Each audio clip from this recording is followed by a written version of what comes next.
இன்று உலக முதியோர் நாள். மூத்த குடிமக்கள் தினம்.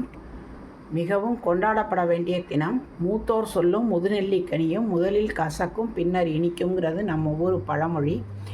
நாம் பெரியவங்களை பெருசுன்னும் பூமர்னும் நம்ம இப்போ கலாய்க்கிறோம். பழுத்த இலையை பார்த்து பச்சை இலைகள் சிரிக்கக்கூடாது. ஒரு நாள் பச்சை இலையும் பழுக்கும்.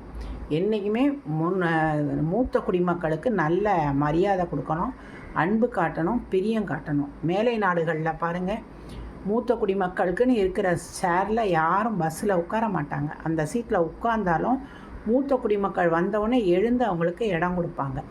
அவங்க இறங்குற வரைக்கும் பொறுமையாக இருப்பாங்க.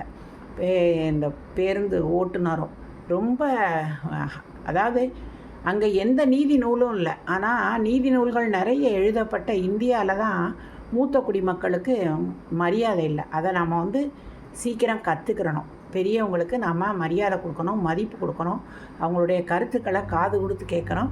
அவங்க நீ இளமையாக இருக்கிற மாதிரி இருந்து அவங்க இந்த நிலைமையை அடைஞ்சிருக்காங்க. யாரும் பிறக்கும்போதே முதியவர்களாக பிறப்பதில்லை. அதனால் இந்த வேர்ல்டு சீனியர் சிட்டிசன் டே அன்னைக்கு, உலக மூத்த குடிமக்கள் தினம் அன்னைக்கு நாம் இன்றைக்காவது அந்த உறுதிமொழி எடுத்துக்கிறணும். பெரியவர்களை மதிக்க வேண்டும், பெரியவர்கள் சொல்வதை காது கொடுத்து கேட்பது போல் நடிக்கவாவது செய்ய வேண்டும்.